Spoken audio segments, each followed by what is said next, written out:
Okay, gentlemen, let's get started again. Please take a seat.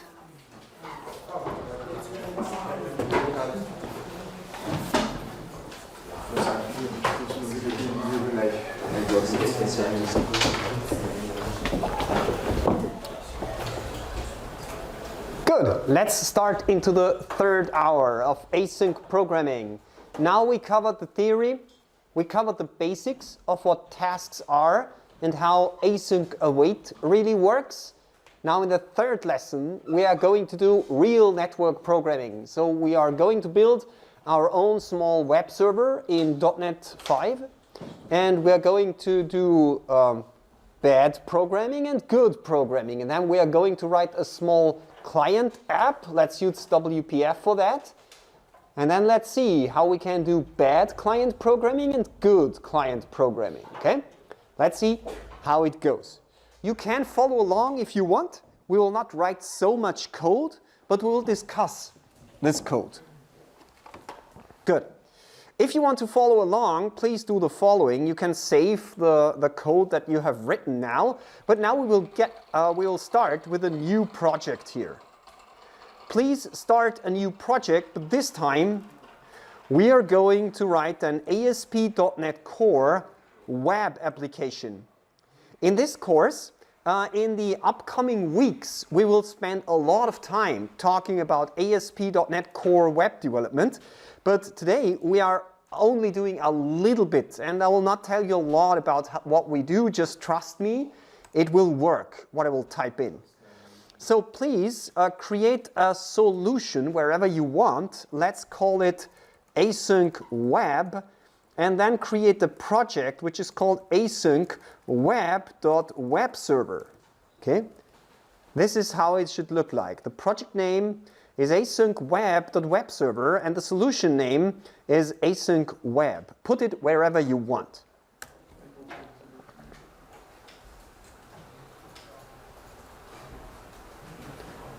By the way, this whole web server programming, so the web server part, is not part of the first written exam. I will not ask you to write a web server in the first written exam. That's just a tool that we need for today's exploration of async programming. For the first exam, you just need essentially to write console apps, nothing more. Good. Let's hit create. Let's create whatever, an API. Let's switch to .NET Core 5. Let's remove HTTPS support, we don't need that yet, and remove the enable open API support. So please, here, this one is important, this one is important, and here, clear everything to get a really simple project to start. Yes? Where you can set the solution name? If I go back, the important thing is here that you have to clear this mark here. Yeah. If you clear this one, you can enter the solution name here. I can't. Okay, if you can't, it doesn't matter. Just create the project. Okay. Did you really choose ASP.NET Core web application? ASP.Core, yeah. Not website, web application. Web Anwendung. Yeah, should be the right one. Interesting. It doesn't matter. You can just start 2 Visual Studio instances. That's fine too. Yeah? Good. Nice. Again, ASP.NET Core 5, API, clear all the boxes on the right-hand side, and click Next. Create, sorry. It will only take a few seconds, and then we have a very simple web application, and we will delete a lot of stuff because it generated a lot of sample code that we absolutely not need. Before I continue, I will wait a few more moments until everybody could successfully create the application. By the way, the demo that we do here, what was the solution name? It doesn't matter. I called it async web. Solution name is not relevant. You can choose any name that is meaningful for you. Does anybody need additional time? Are we all set? Good. Now, on the right-hand side, we can delete a lot of stuff. Please delete the folder controllers. We don't need it. Please delete the weather forecast CS. We don't need it. Please delete the startup method. We don't need it. The only file that remains is the program.cs. Program.cs.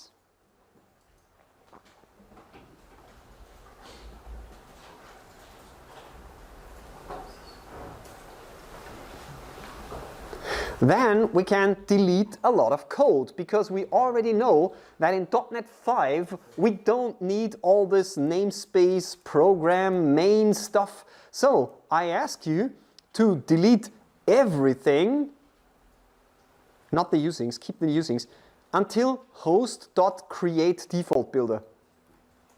That should remain.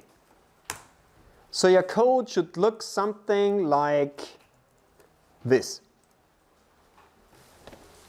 I will give you a moment. Even that use startup, we don't need that. The only thing that remains is host.createDefaultBuilder configure web host defaults. That will give us the most simple web app or web server that I can really think of. It just consists of a single line of code, and we can now add some functionality here. I will wait until everybody could follow along, clean up the code. Currently it does nothing. So currently it's not very useful. Now let's add a little bit of web server code. Let's say web builder, configure, app goes to, and here we can now write our web server code. Webbuilder.configure app. That allows us to add a little bit of code. I will tell you more about ASP.NET in the upcoming weeks. For today, it's just an exercise, just a tool that I need to demonstrate what async programming is all about. Now let's fill our server with a little bit of functionality. So that will give us a context, and then we can just say context.write, context.response, response, write async, and here we can say hello world. World, come on. So, question, what did I forget? We have an async method here. What did I forget? Help me, yes? Await. Exactly, let's put a wait in front of it. What did I forget now? The functionality is called await. Yes? Async in front of context. Yes, exactly, because this is our Lambda method. And that is probably the most simple C# web server that I can think of. It doesn't get any simpler. Now we really have a web server, that's it. You can try it, you can run your application. Hopefully, if you run it, it will come up and fail to start. No, I added weather forecast here. No? Sorry, I have to restart it again. What did I do wrong? I'm not aware of doing anything wrong. Oh, I'm sorry. Please, here, switch from IIS Express to this one. We don't want to use Internet Information Server, definitely not. We just do console lab programming. I'm very sorry, I simply forgot that. Now let's see what I did wrong or whether I did something wrong. Yes, I forgot 2 lines of code. At the end, we have to call .build.run. I didn't start it, that's all. I didn't start it. Sorry for that. .build.run. And now you see the web server comes up and woohoo, we see hello world. So now we have a working server. We can pass in any URL, it doesn't matter. It will always return hello world. Always the same. Got it?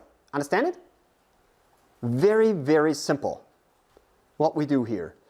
Let me quickly describe what the code does.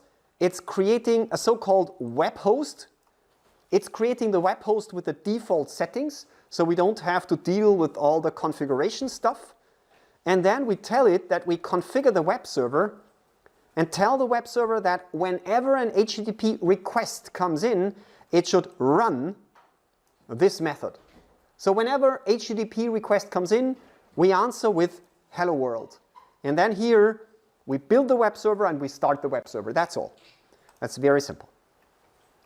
In practice, you will not write web applications like that. ASP.NET Core makes it much more easy if you build more elaborate websites. But for now, I think it's pretty nice. It works pretty well.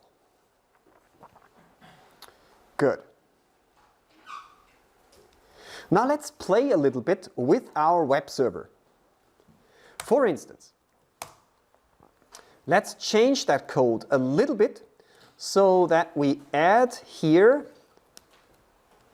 the possibility to, come on, yes, this is correct, and at the end remove the bracket. Now it should work. So what I did, I just made this program a block of code so that we can now add some additional lines of code here.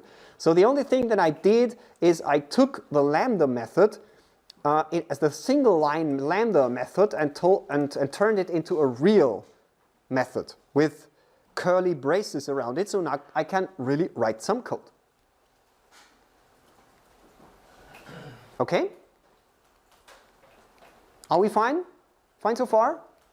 So first, let's write some very bad code. Simulate bad access of e.g. database. Thread.sleep. Thread, come on, thread, here it is, .sleep for, let's say, 1000 milliseconds. That is a SQL query that takes a second to execute. And by saying thread.sleep, we are really blocking the web server. That is really bad code. That is just like calling file.readAllLines instead of file.readAllLines async. We should never do any blocking operation. Not a sleep, not a read from database, nothing like that. Always the async possibility. Understand what I mean? This would also be bad. Task.delay 1000.wait. Understand what the problem is? It blocks the UI. It blocks the thread. Not a good idea.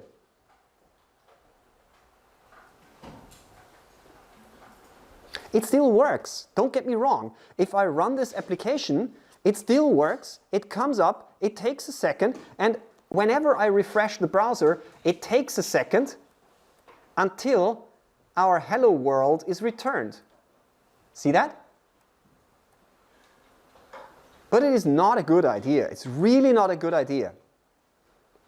Now, I thought it would be fun to see whether we can crash my web server. You cannot follow along the next step that I do because probably you don't have the tools installed, and I'm not sure whether the upcoming demo now works because I've never done it before. I just came up with this idea during the break and I would like to try it together with you, okay? So let's say delay for, let's say 2 seconds. You don't need to follow along, just take a look at my screen, okay? Let's start the web server. I will start it and now it listens. It really works. It takes 2 seconds until it answers with hello world. And now I have here the Apache benchmark tools, the AB tools. Okay? Apache benchmark is a really nice tool with which you can do load testing. So you can specify a URL, you can specify how many requests you would like to send there, and you can specify how many of them should be sent in parallel. Understand what I mean? So what we can do is we can say access localhost 5000, something like this, and we can tell it that it should send 100 requests and it should send 10 in parallel. So if I run this guy, let's see if it works. Let's see, let's wait for a few seconds and now we see it. See that one? 50% of all the requests took 2000 milliseconds. That's good. A lot of them used approximately 2 milliseconds. But this is really strange. You see that one? We only waited for 2 seconds, right? Why did it take 4 seconds to complete requests? That's really strange. But this is what you typically see. Now we could tinker with these values up here and we can increase them until we really crash our web server. We can do that.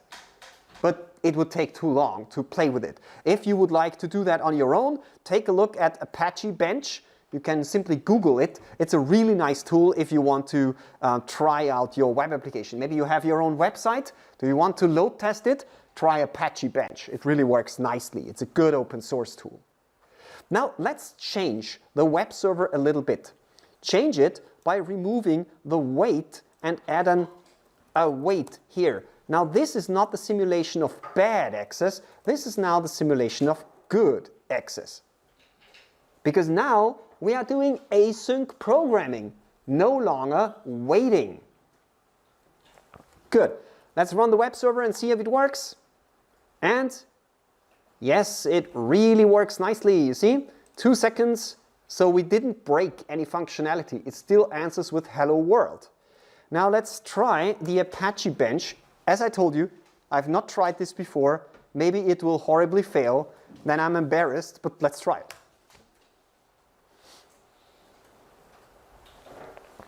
It will just take a few seconds until we will get back the result. Hopefully all the requests are successful.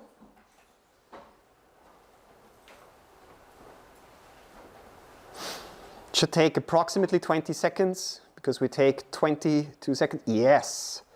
Now take a look at this one. The demo worked. Do you see the difference? Previously, the longest request took us how long? 4 seconds. Horribly slow. This is a very, very simple web server. It should be able to handle millions of requests in a rather short time because it does nothing. It just waits for 2 seconds and prints a string in the response. And by doing bad, blocking access to UI, we ruin the performance of our web server. A single user would be fine, but as soon as we have 10 concurrent users, we are already losing a lot of performance because we are doing bad network programming. This is what I wanted to show you. Understand that? Makes sense, or? Doesn't it make sense? And this is why I insist in the rest of this course, when we do entity framework and things like that, I insist that you do async programming. If you read a file, access the network, access the database, and you use synchronous method calls, you will get some minus points for your from the achievable points. You cannot reach a 1 anymore. It's not possible. So remember that. Async programming, and then you do wait and async, and everything is good. That was the web server part. Any questions so far? Are we fine? Good. So for the next demo, please increase this number to 10,000. So 10 seconds, 10,000 milliseconds. By the way, you can write that in a much simpler way. You can just say time span dot from seconds 10. It's much clearer than writing 10,000 because 10,000 what? Milliseconds, nanoseconds, seconds, minutes? That's much clearer. Just for demo purposes, maybe you are not aware of that, so now you know it. Good. Let's run this guy in the background. That's not a problem. By the way, I started it now without a debugger attached. So please run this application by using debug start without debugging. The keyboard shortcut is Ctrl F5. Please do not attach the debugger. So it should run somewhere here in the background without the debugger. And if you are patient enough, after 10 seconds, it should still say hello world. Please try that. Run it without the debugger and it should still say hello world. Good. Now, for the next demo, this will be a client demo. We will add another project to the solution. So right-click on the solution and choose Add New Project. If you don't have a solution, just start a second instance of Visual Studio and create a new project. That's fine too, okay? Good. Add a new project, and this time we are going to implement WPF. A WPF app, .NET Core. Please use .NET Core, okay? Good. I will call it async web.user interface. So if you were able to create a solution, it should run, yeah, inside of this folder and async web. Yes, question? Can I send this write a desktop application of a house? Could be. Okay. Yeah, could be. Desktop application, is it possible with Rider to create a Windows UI application? But we are going to create a Windows UI application here now. You can try the same with a console app, and if you don't succeed, just watch me doing it. It's not complicated. We are not doing WPF currently here, okay? So I think you will get the point. You will understand the principle. How do you call it? Async? Async web.user interface. Async web.user interface. And that will give us a WPF application. So now we have the web server here, and here we have the WPF application. This is not a course about WPF, don't get me wrong, okay? The point here is, I would like to show you how async programming works in a user interface application. So the focus is async programming, not so much UI. You can use anything. This is what I show you. This is true for any kind of mobile app, for native apps, for any kind of UI. I just happen to use WPF here because I know it quite well. It's really simple, so why not using it? If you would like to follow along, then please open the main window.xaml. Main window.xaml, and here the first thing that we do is we change the grid to a stack panel. Yep, please change that to a stack panel. That should be a stack panel. Then we are going to define a text box. This one, text box. We don't need anything inside of this text box. And then we create a button. And inside of this button we say start web request. Okay? This thing is really ugly. So it isn't beautiful what we are creating here. That doesn't matter. We just need a UI. If you want to make it a little bit more beautiful, you say here margin 20.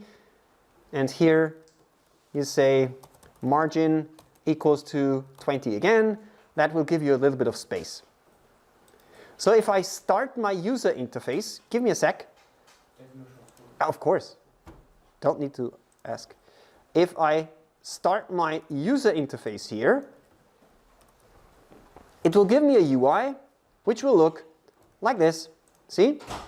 Text box, button. I can click here, type in something, I am happy. If I make it smaller, yeah, works as expected.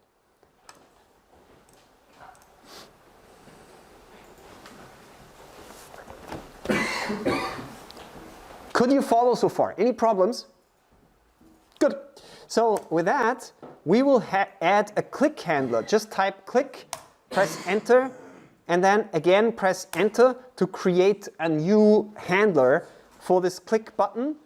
And with F12, go to definition, you can immediately jump into the C# code which was generated and which is executed once the button is clicked. Okay?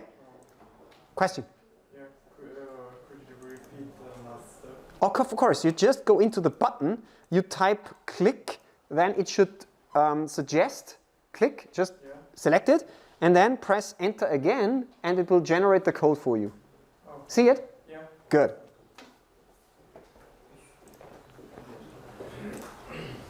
Are we good?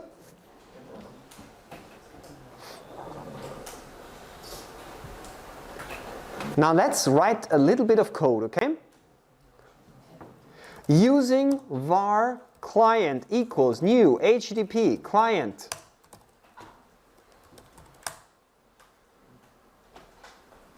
client.get async HTTP localhost 5000. This is what we want to access. And then we just say dot result, and we store that into a variable, var result. Got it? What is this result? This result is an HTTP response, and we can get the response result.content.read as string async.result. And that is my var. Oh, rename this variable. Call it response, and the second variable will be result. So it should be, should be like that. Sorry for using a poor variable name. And at the end we say message box. I'm still not used to this new keyboard. Message box.show result.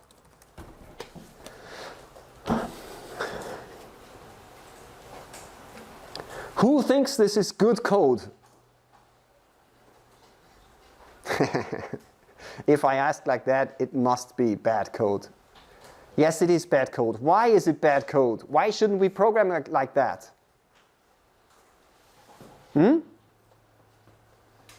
Yeah? Correct, it's not asynchronous. Here we say result, and what did I tell you about result? It's blocking. But still, we can give it a try. Let's see whether it works. So I run my WPF application, and look what's going to happen.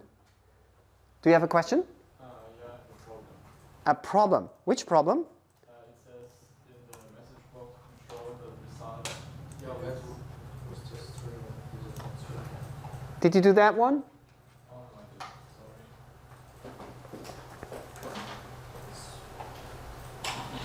sorry. Let's give it a try. I can type in something, I can start the web request, and you see, now I would like to change the window. It doesn't work, it's frozen. I cannot move it, it's dead, it's really dead. For 10 seconds, my whole UI is dead until I get the message box, hello world. So the app works, but by using blocking calls, my app is dead. My customers will immediately call me and ask me whether I'm stupid. I cannot give them software which just freezes for 10 seconds until it displays the result. Do you get the idea? Now we see the result of poor programming, not on the server side. I demonstrated that with the AB tool from Apache, but on the client side, my UI is freezing. How can we fix that? Very simple. Harry Potter programming. Remove the result. Remove the result. Here, await. Here, await. Because we are having here async methods. And what am I missing here? Async. And then, well, we can change that to task if we want. And once we have done that, and I run the application, oops, sorry, no, we cannot change that to task. That was my mistake. For WPF, that's fine if it's void. And now see what's going to happen. I start the web request, but my application keeps being responsive. I can move it, I can change it, I can type something in here. It still works in the background. And now I have the result. See it? This is not parallel programming, don't get me wrong. This is async programming, because we are not calculating things in parallel. but we are issuing, in this case, the GET request in the background. And this await here, this one, tells C# that here, exactly here, it can't do anything else that it has to do. Rendering the screen, changing the window size, accepting keyboard input, and once the GET request is done, in 10 seconds, it will continue the execution exactly here until it gets the next await, and it does exactly the same thing here. It will give the WPF runtime the control, and WPF can do whatever it wants. Questions? I have an error with... Does it work? Good. Nice.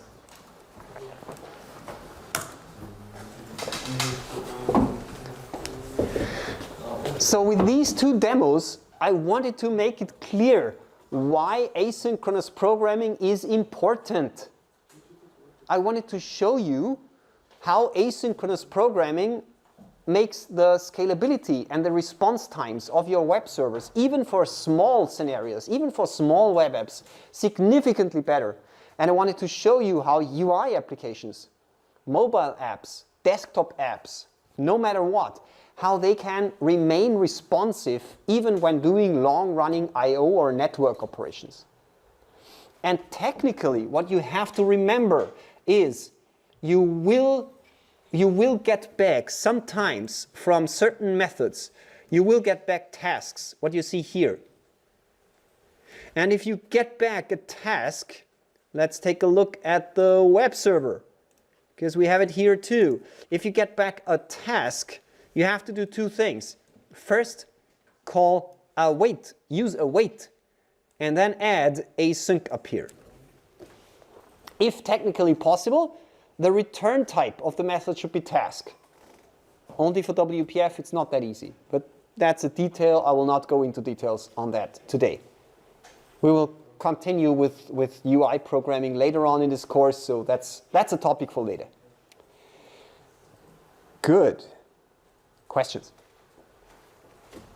Did you understand what I told you? Do you now have a clearer idea what task is, why it is important, what async await is?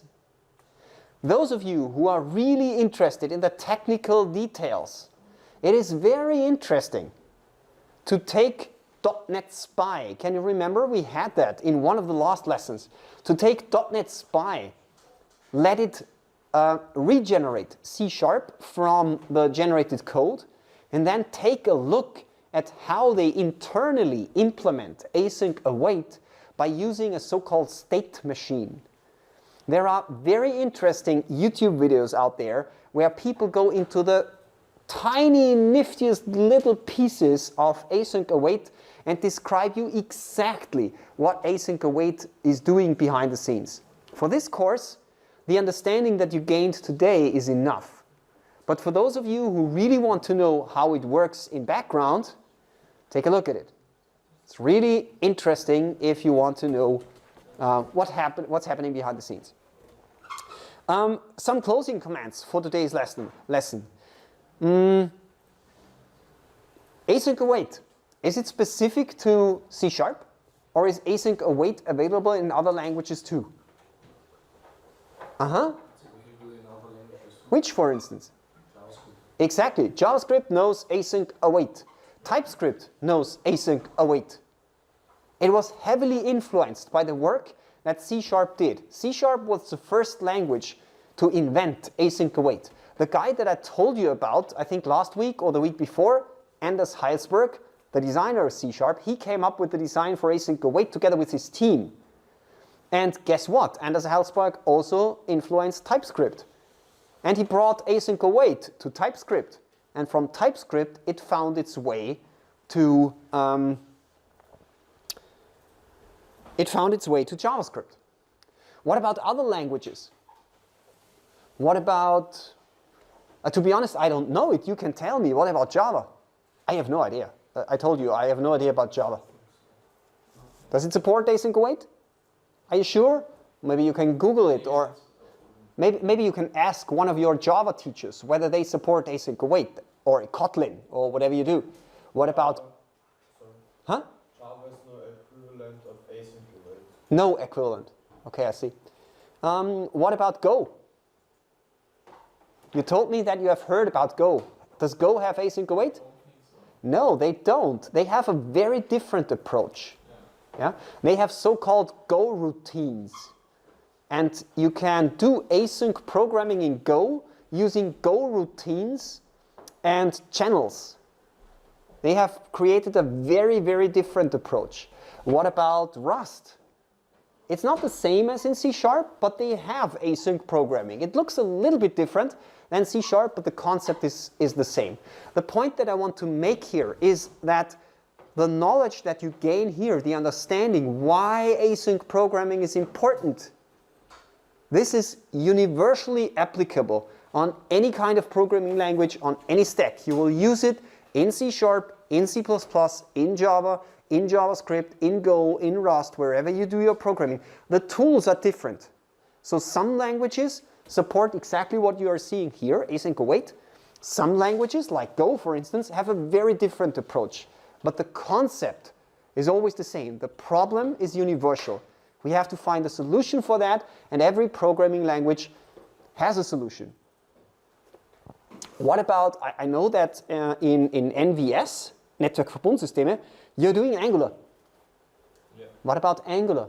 Does Angular make heavy use of async await? Have you ever seen async await in Angular? You say yes, some say no. You haven't covered it yet. Okay. The truth is, yes, you can use async await in Angular, but you typically don't. Angular is built on a library which is called RxJS, reactive extensions. And reactive extensions, RxJS, is another different approach from async await to solve the same underlying problem. The problem remains the same, but the solution is a little bit different. So you can ask your Angular teacher, when it comes to doing HTTP requests and things like that, how async await plays in. Did you do HTTP requests yet? So did you do http.get or something like this in Angular? So this will come a little bit later, and then you will see that Angular also does async programming, but a little bit different. In JavaScript, do we have something like task? If we have async await, we need to have something like task. How is it called in JavaScript and TypeScript? Yeah, Promise. exactly. In JavaScript and TypeScript, it's called a promise. Why is it called a promise? Think of the example that I did with you, with the looking up license plates in the parking lot. A promise. Yeah? You can think of a promise like, I give you a certain job, going down there and take a look whether a certain car is standing there, and you are giving me a promise that at some point in the future you will have a result for me. So they didn't call it task, they call it promise. The concept is the same. Question? You asked what Okay. It's very, very similar to a task. In reality, the technical implementation very much differs. So JavaScript works completely different behind the scenes. Nevertheless, conceptually, it's very similar. Good. Do we have any additional questions? No? Then we are done for today. Thank you very much. I hope it was interesting. I will publish the video, especially for those colleagues who are sick today. And yeah, please take a look at the homework. Please do the homework. Please do the multiple choice test that I gave you. And with that, we are done for today. I say thank you. We'll see each other in 1 week. Thank you.